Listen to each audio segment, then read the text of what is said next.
Shut up and sit down. तो चलिए आइए अब हम लोग पढ़ते हैं 23.9 लीडरशिप एंड विजन, नेतृत्व तथा दूरदृष्टि के बारे में अब हम लोग पढ़ेंगे। For a revolutionary movement to succeed, it is necessary that there should be a committed leadership. It should be guided by certain ideals and should have a program of change. क्रांतिकारी आंदोलन को सफल बनाने के लिए यह आवश्यक है कि समर्पित नेतृत्व होना चाहिए, निश्चित आदर्शों द्वारा इसका मार्गदर्शन किया जाना चाहिए और परिवर्तन का एक कार्यक्रम होना चाहिए। In other words, people should not merely like to destroy something, they should also have an idea of what they want to build and of how to go about bringing change. They should be able to form organizations to take forward their movements. दूसरे शब्दों में, लोग विध्वंसकारी नहीं होने चाहिए, उनके पास ऐसा विचार होना चाहिए कि वे क्या निर्माण करना चाहते हैं। वे ऐसे संगठनों का गठन करने में समर्थ होने चाहिए जो उनके आंदोलनों को आगे बढ़ा सके। आगे देखिए, Many political groups were active during the first half of the 20th century, but they were illegal and had to work underground, hunted by the Tsarist police and subject to severe repressions and punishment if found out. 20वीं शताब्दी के पूर्वार्ध first half में कई राजनीतिक समूह सक्रिय थे, परंतु वे गैर कानूनी थे और वे गुप्त रूप से काम करते थे। जार के सिपाही उनकी खोज में लगे रहते थे और पकड़े जाने पर उन्हें कड़ी यातना और दंड दिया जाता था। However, they played a very heroic and significant role in raising the consciousness of the people, particularly of the workers and peasants, through political education, political propaganda and agitation.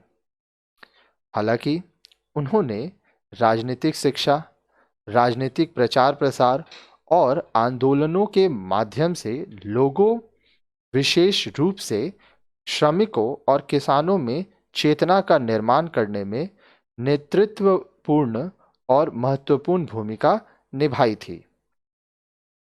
Millions of organizations were formed on the ground among all sections of society, of workers, peasants and soldiers, of students and teachers, of all type of employees and of women.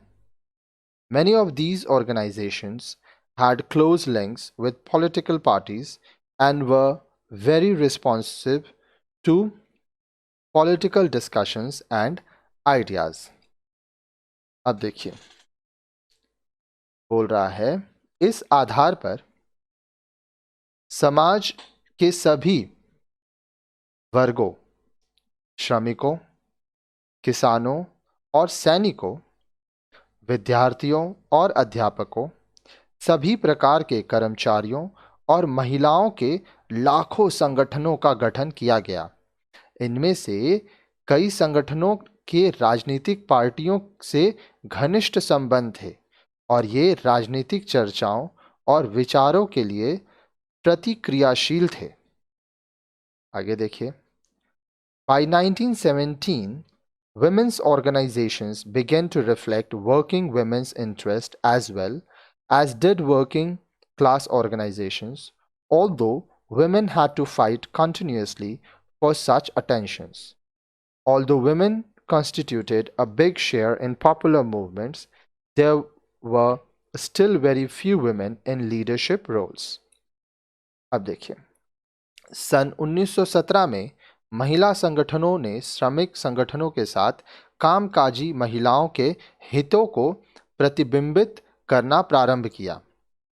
तथापि महिलाओं के इस तरह से ध्यान आकृष्ट करने के लिए लगातार संघर्ष करना पड़ा। हालांकि जन आंदोलनों में महिलाओं की अत्यधिक भागीदारी होती थी, तथापि अभी तक बहुत कम महिलाएं नेतृत्व करने की स्थिति में थी।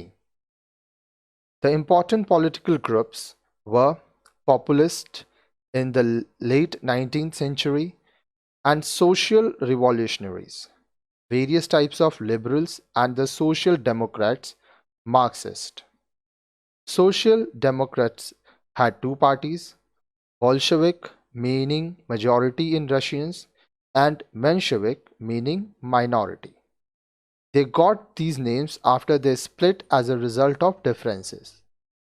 These groups had different ideas about how to bring about a revolution, of how to change the Russian society and political system.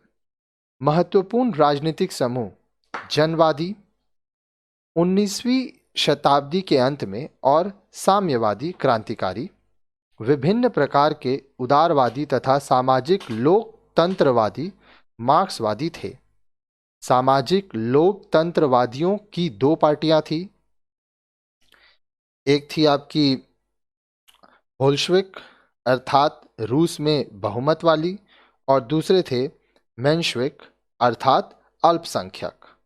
आपस में मतभेदों के परिणाम स्वरूप अलग होने के बाद इनके ये नाम पड़े थे। इन समूहों में क्रांति लाने और रूसी समाज तथा राजनीतिक प्रणाली में परिवर्तन लाने के संबंध में विभिन्न विचारधाराएं थीं। Lenin was the most important leader of the Russian Revolution of 1917. Another was Trotsky. Both were Bolsheviks. It would be correct to say, however, that there were thousands of important leaders, both men and women, just as there were in our freedom movement, without whose work, heroism, and sacrifices the revolution could not have succeeded. Lenin सन 1917 की रूसी क्रांति का सबसे अधिक महत्वपूर्ण नेता था। दूसरा ट्रॉट्स्की था। दोनों ही बोल्शेविक थे। तथापि यह कहना उचित होगा कि यहाँ भी हजारों पुरुष और महिलाएं महत्वपूर्ण नेता थे, जैसा कि हमारे स्वतंत्रता आंदोलन में थे। उनके प्रयासों, वीरता और बलिदानों के बिना क्रांति सफल नहीं हो सकती थी।